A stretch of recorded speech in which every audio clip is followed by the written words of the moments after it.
The small settlement of Cedar Valley, nestled in the shadow of the Sierra Nevada mountains, had grown from a mining camp into a proper town of nearly 300 souls. But like many frontier communities in 1875, it remained a place where superstition and progress existed in uneasy tension, where old world fears could still take root in new world soil. Mac Sullivan stood at the edge of town, watching the crowd gather near the old oak tree that served as the community's unofficial meeting place. At 35, Mac was one of the more successful ranchers in the valley, a man whose steady demeanor and fair dealings had earned him respect throughout the territory. But what he was witnessing now made his blood boil with a righteous anger he hadn't felt since the war. The crowd, nearly 50 men, women, and children, surrounded a small cabin on the outskirts of town. Standing on a wooden crate in front of the building was Father Miguel Santos, the Catholic priest who had arrived in Cedar Valley 6 months earlier. His black robes billowed in the mountain wind as he raised a silver crucifix above his head. "Good people of Cedar Valley," Father Santos called out in his heavily accented English, "we have among us one who practices the dark arts, who communes with demons and brings evil upon our community. The woman in this house must be cast out before her wickedness destroys us all." The crowd murmured agreement, fear evident in their faces. Mac could see townspeople he'd known for years, farmers, shopkeepers, miners, all caught up in the hysteria that Father Santos had been carefully cultivating since his arrival. Inside the cabin, barely visible through a small window, sat Elena Vasquez, a 28-year-old woman who had become the unofficial healer for Cedar Valley. She was a quiet, intelligent woman of Mexican heritage who had learned the medicinal properties of local plants from her grandmother. For 3 years, she had treated everything from broken bones to difficult childbirths, asking for nothing more than food or small payment for her services. Mac had good reason to be grateful to Elena. The previous winter, when a fever had swept through the valley, she had treated his ranch hands with herbal remedies that had saved at least 2 lives. Her knowledge of medicine was far superior to that of the traveling doctor, who visited the settlement once every few months. But Elena's skill had also made her vulnerable. When old Mrs. Patterson's cancer returned despite Elena's treatments, whispers began about unnatural healing. When the Henderson baby was born with a cleft lip, a condition Elena couldn't prevent or cure, some claimed it was a sign of her evil influence. And when Father Santos arrived with his old world prejudices against indigenous healing practices, those whispers became accusations. "She speaks to the spirits of the earth," Father Santos continued, his voice rising with theatrical fervor. "She uses potions and incantations that mock the power of the Almighty. Only through her banishment can we cleanse our community of this taint." Mac had heard enough. He pushed through the crowd, his 6-foot frame and weathered face commanding attention. As he made his way to the front, several people tried to stop him, warning him not to interfere with God's work. But Mac brushed them aside. "Father Santos," he called out, his voice cutting through the crowd's murmur, "I think you've said enough." The priest turned to face him, his dark eyes flashing with anger. "Cedar Sullivan, you should not involve yourself in matters of spiritual warfare. This woman is dangerous to all who—" "This woman," Mac interrupted, "saved the lives of 3 of my ranch hands last winter. She's delivered half the babies born in this valley over the past 3 years. If that's evil, then I reckon we could use more of it." A few voices in the crowd called out in support of Mac's words, but they were quickly shouted down by those who had fallen under Father Santos's influence.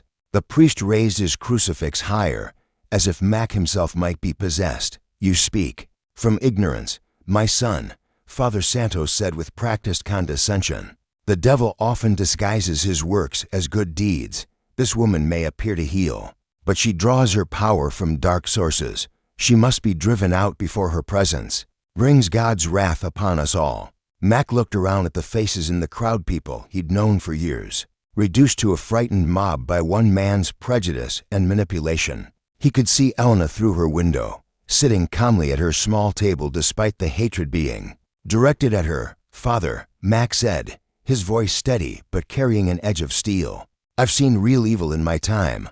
I fought in the war, saw what men do to each other when they let fear and hatred rule their hearts. What you're doing here today, turning neighbors against an innocent woman, that's a damn sight closer to evil than anything Elena Vasquez has ever done." The crowd's murmur grew angry at Mac's words. Someone shouted that he was defending a witch, another called him a heretic. But Mac had faced down Confederate cavalry charges. He wasn't about to be intimidated by a mob of frightened farmers. "Elena," he called out toward the cabin, "come on out here. Nobody's going to hurt you while I'm standing here." The cabin door opened slowly, and Elena Vasquez stepped outside. She was a small woman with intelligent brown eyes and prematurely gray hair that spoke of hard years and harder losses. She wore a simple brown dress and carried herself with the dignity of someone who had nothing to be ashamed of. "Cedar Sullivan," she said quietly, "you should not involve yourself in this. These people are afraid, and fear makes them do foolish things. They're afraid because they've been lied to," Mac replied, never taking his eyes off Father Santos. "Father, you want to cast someone out of this community? Let's talk about who's really been spreading poison here." Father Santos's face flushed, red with anger. "How dare you? I am a man of God, ordained by the Holy Church. This woman is a practitioner of witchcraft, and I have the authority to—" "You have the authority to tend to people's souls," Mac cut him off. "But Elena tends to their bodies, and she does it better than any doctor we've seen in this valley. If that threatens you, maybe you should ask yourself why." The confrontation was interrupted by a commotion at the edge of the crowd. A young woman came running toward them, tears streaming down her face. It was Mary Henderson, wife of the local blacksmith. "Please," she cried out, pushing through the crowd. "Please, someone help us. Little Tommy fell into the creek and hit his head on the rocks. He's bleeding terrible, and he won't wake up." The crowd fell silent, all eyes turning toward the sobbing mother. Dr. Patterson, the traveling physician, wasn't due back for another month. The nearest doctor was a 2-day ride away in Sacramento. In that moment, everyone in Cedar Valley knew there was only one person who might be able to save the Henderson boy. Elena stepped forward without hesitation. "Where's he, Mary? Take me to him quickly." "Wait," Father Santos called out. This could be a trick of the devil, using the child's injury to make this witch appear beneficial. "We must not." "Shut your mouth," Mac said quietly, but his tone carried such menace that the priest actually stepped backward. "Elena, you do what you need to do. I'll make sure nobody interferes." As Elena hurried away with Mary Henderson, followed by most of the crowd, Mac found himself face to face with Father Santos. The priest's theatrical mask had slipped, revealing the calculating manipulator beneath. "You think you've won something here, rancher?" Santos hissed. "This is just the beginning. I have connections in the territorial government, friends in high places. I will see this woman driven out, and you with her if necessary." Mac smiled grimly. "Father, I've been threatened by better men than you, and I've buried most of them. You want to make this a fight, you'd best be prepared for what that means." An hour later, Elena emerged from the Henderson house with news that little Tommy would recover fully. She had cleaned and stitched his head wound, treated him for concussion, and left detailed instructions for his care. The grateful parents and their neighbors looked at Elena with new eyes, not as a dangerous witch, but as the skilled healer she had always been. But Mac knew this victory was temporary. Father Santos had too much invested in his campaign against Elena to give up now. The real battle for the soul of Cedar Valley was just beginning. Subscribe to our channel to see how Mac protects Elena from the growing conspiracy against her, and what shocking secrets about Father Santos are revealed. 3 weeks after the confrontation at Elena's cabin, Cedar Valley had become a town divided. The successful treatment of Tommy Henderson had won Elena some supporters, but Father Santos had used the time to strengthen his position, bringing in allies from neighboring settlements and appealing to territorial authorities about the pagan influences threatening the Christian community. Mac Sullivan found himself caught in the middle of what was becoming a religious war. Some of his ranch hands, devout Catholics themselves, had begun questioning his support of Elena. Several prominent townspeople who had once been friends now crossed the street to avoid him. But Mac's resolve had only strengthened as he witnessed Father Santos's increasingly desperate attempts to maintain control. The priest had escalated his campaign, organizing prayer vigils outside Elena's cabin and encouraging his followers to report any suspicious activities they observed. He'd also begun spreading rumors about Mac himself, suggesting that his defense of Elena proved he had been corrupted by her dark influences. Elena, for her part, continued her work as if nothing had changed. She treated anyone who came to her with illness or injury, regardless of their opinion of her supposed witchcraft. Her calm dignity in the face of persecution had actually won her more supporters than any vocal defense could have achieved. The situation came to a head on a gray October morning when Territorial Marshal Robert Kane rode into Cedar Valley with a document that made Mac's blood run cold. The marshal was an honest man who had always dealt fairly with the ranchers in the area, but the paper he carried bore the seal of the territorial government. "Mac," Marshal Kane said as they met at the town's only saloon, "I'm afraid I've got some troubling news. I've been ordered to investigate charges of witchcraft and public endangerment against Elena Vasquez." Mac set down his coffee cup carefully, his jaw tightening. "Witchcraft, Rob. You know as well as I do that's nonsense. Elena's a healer, nothing more. I know that. And you know that," Kane replied. "But I've got signed statements from 15 people claiming they've witnessed supernatural activities. Father Santos has been busy gathering testimony, and he's convinced someone in the territorial capital that this is a legitimate matter for investigation." "What kind of testimony?" Mac demanded. Kane pulled out a sheaf of papers and read from them reluctantly. "Claims that she's been seen gathering herbs at midnight during the full moon. Reports that she talks to herself in what witnesses describe as ancient incantations. Probably just her speaking Spanish or the indigenous languages she learned from her grandmother. And several people swear they've seen lights moving around her cabin at night with no visible source." Mac snorted in disgust. "Herb gathering, speaking Spanish, and using candles or lanterns. Real compelling evidence of supernatural activity there. Mac, I'm on your side here," Kane said quietly, "but I've got to follow the law, even when the law is being used by small-minded people to persecute an innocent woman. The territorial authorities want Elena brought in for questioning, and if she refuses to go, then I'll have to arrest her." Mac was quiet for a long moment, thinking through his options. Finally, he looked up at his old friend. "Rob, what if I told you I had evidence that Father Santos isn't who he claims to be?" Kane raised an eyebrow. "What kind of evidence?" "The kind that might explain why he's so eager to drive Elena out of town before anyone looks too closely at his own background." Over the past 3 weeks, Mac had been conducting his own investigation into Father Santos. Something about the man had never sat right with him, the way he seemed more interested in power than prayer, the calculated manner in which he had stirred up fear and hatred. Mac had sent letters to Catholic authorities in San Francisco and Sacramento, asking about Santos's credentials and background.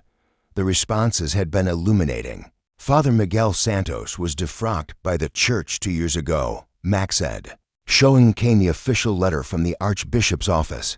"He was caught embezzling funds from parish collections and was suspected of inappropriate relationships with female parishioners. The man leading this witch hunt isn't even a real priest anymore." Kane studied the letter carefully, his expression growing grim. "This changes everything. If Santos has been impersonating a priest, that's fraud. And if he's been using that false authority to manipulate people, then he's the real criminal here," Mac finished. "Rob, Elena never hurt anyone in her life, but Santos is destroying this community with his lies and hatred. People who've been neighbors for years are turning against each other because of his manipulation." Before Kane could respond, the saloon doors burst open and young Billy Patterson ran in, his face flushed with excitement and fear. "Marshal, Mr. Sullivan, you got to come quick. Father Santos is at Elena's place with a whole crowd of people, and they're trying to drag her out of her house." Mac and Kane exchanged grim looks and hurried outside. They could see the crowd gathered around Elena's cabin, larger and more agitated than ever before. Father Santos stood on his makeshift pulpit, holding what appeared to be official papers. "By the authority vested in me by the territorial government," Santos was shouting, "I hereby order the arrest of Elena Vasquez for practicing witchcraft and endangering the public welfare. The crowd roared its approval, some people waving torches. Despite the daylight, Mac could see that Santos had worked them into a frenzy, and mob mentality was taking over. This wasn't going to end with a simple arrest, it was going to end with violence. Elena stood in her doorway, dignified as always, but clearly frightened by the size and anger of the crowd. She held a small bundle of her possessions, as if she had resigned herself to leaving Cedar Valley forever. Santos, Marshal Kane called out as he and Mac approached the crowd. "Step down from there. You're not authorized to make any arrests. I am a representative of God and the territorial government." Santos replied, waving his papers. "This woman is a threat to every decent Christian in this valley." "No," Kane said, pulling out his own documents. "You're a fraud and a criminal. Miguel Santos, you're under arrest for impersonating a member of the clergy, fraud, and inciting public disorder." The crowd fell silent, confused by this unexpected turn of events. Santos's face went pale as he realized his carefully constructed authority was crumbling. "This is a trick," he shouted desperately. "The witch has corrupted the marshal as she corrupted Sullivan. Don't let them stop God's work." But the spell was broken. As Kane read the charges against Santos and displayed the official church documents, proving his defrocking, the crowd began to disperse. Some people looked ashamed of their participation in the mob. Others simply walked away as if waking from a bad dream. Santos made one last desperate play, pulling a pistol from beneath his robes and pointing it at Elena. "If I can't drive out this witch, then I'll send her to hell myself." Mac was already moving before Santos finished speaking. His years of ranch work had kept him strong and quick, and he tackled the false priest before the man could fire. They crashed to the ground together, the gun spinning away across the dirt. As Marshal Kane secured Santos in handcuffs, Mac helped Elena to her feet. She was shaken but unharmed, her dark eyes reflecting a mixture of relief and sadness. "It's over," Mac said gently. "You're safe now." Elena looked around at the dispersing crowd, many of whom couldn't meet her eyes. "Am I?" "The fear Father Santos created, it does not die simply because he is arrested. These people will always wonder if they were right to mistrust me." Mac considered her words, knowing there was truth in them. Santos might be gone, but the damage he had done to the community would take time to heal. Elena would always be viewed with suspicion by some, and her position in Cedar Valley would never be quite the same.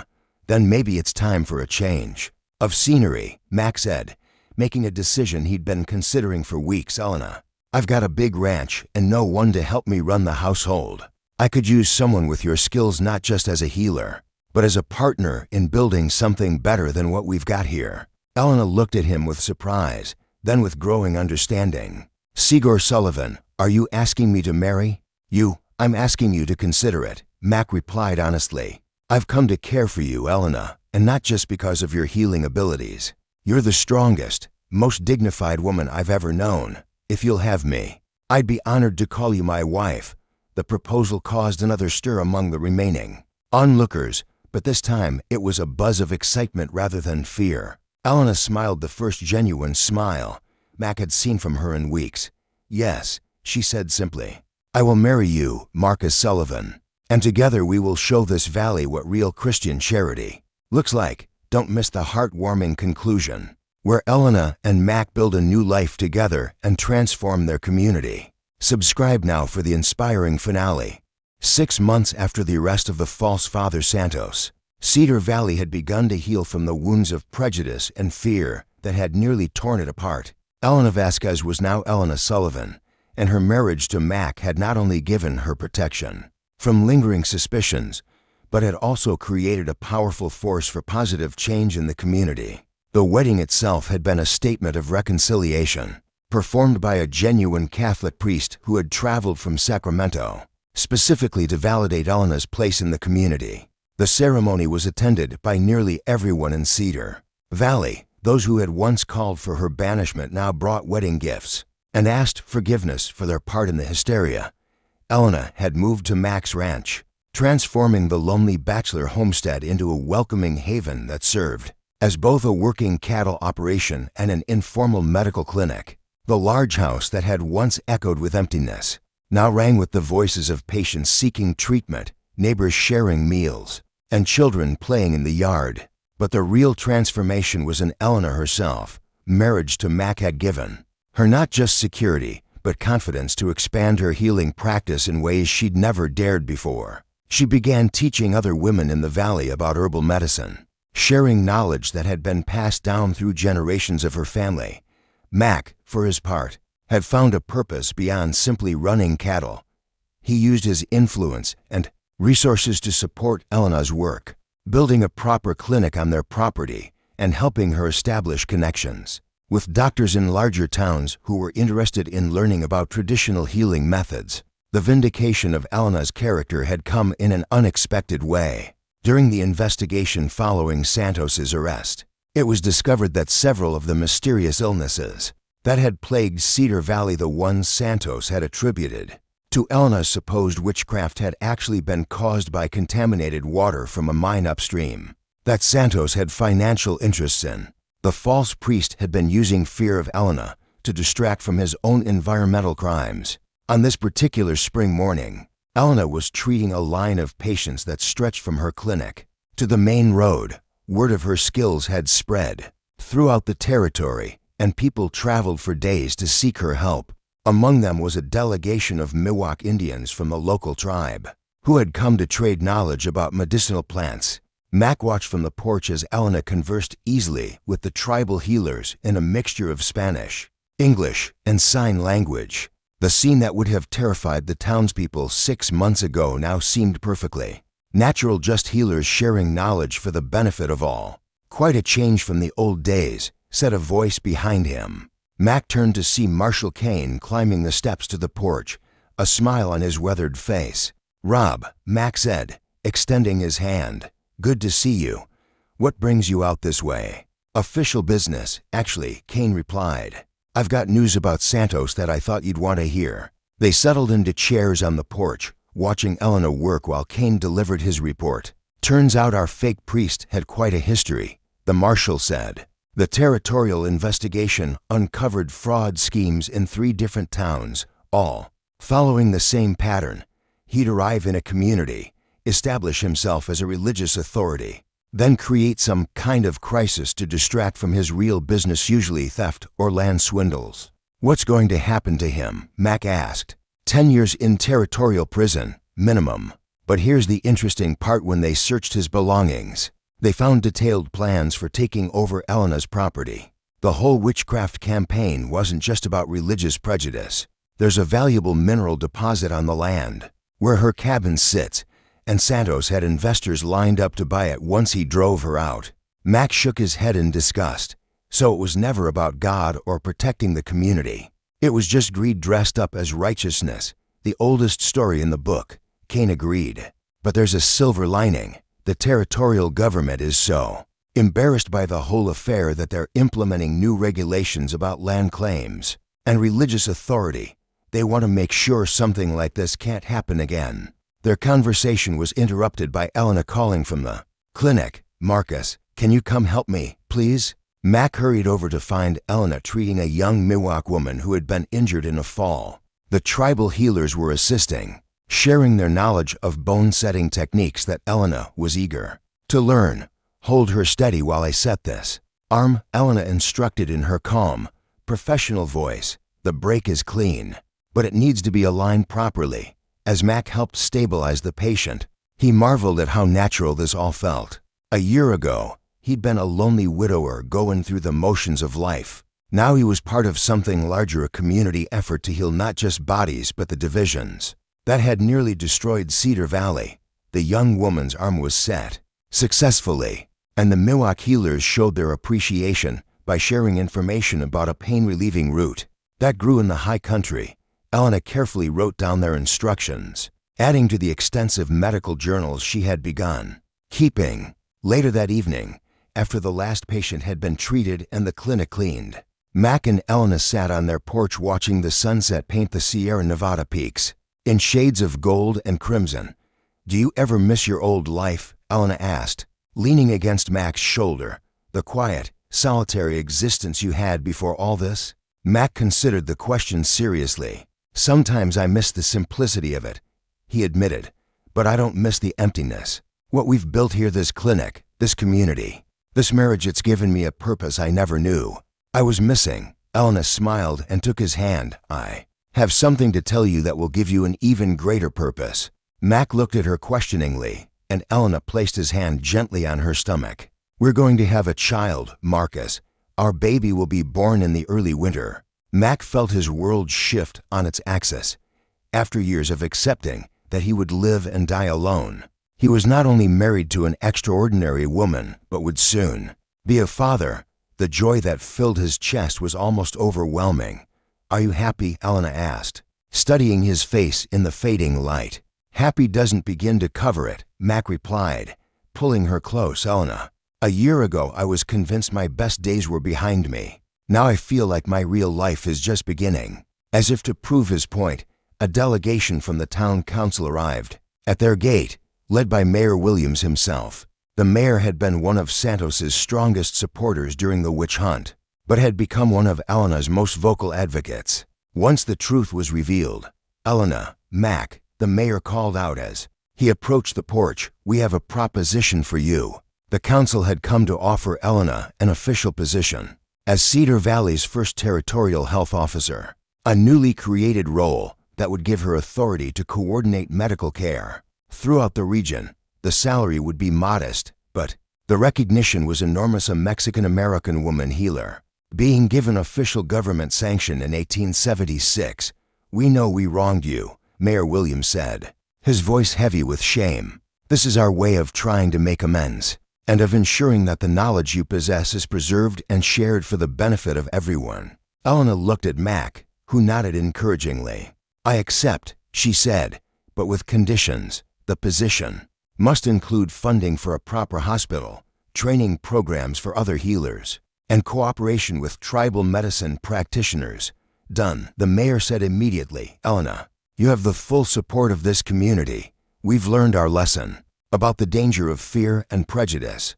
As the town council departed with plans to begin construction on the new hospital, Mac and Elena remained on their porch, holding hands and planning their future. "You know," Mac said thoughtfully, "a year ago, Santos thought he was driving out a witch who threatened his plans. Instead, he helped create something much more powerful, a healer with official authority and a community determined to support her." Elena laughed, the sound carrying across the valley like music. "Perhaps that is the greatest magic of all, the ability to transform hatred into love, fear into understanding, and division into unity." Their child, born the following December, would grow up in a world where her mother's healing gifts were celebrated rather than feared, where different traditions worked together for the common good, and where courage and compassion had triumphed over prejudice and greed. And sometimes, late at night when the mountain wind carried the scent of healing herbs from Elena's garden, the people of Cedar Valley would reflect on how close they had come to losing something precious and how grateful they were that one stubborn rancher had refused to let fear win. Thank you for joining us on this powerful journey of love, courage, and redemption. Subscribe to our channel for more incredible Western stories that prove goodness and truth always triumph over hatred and lies.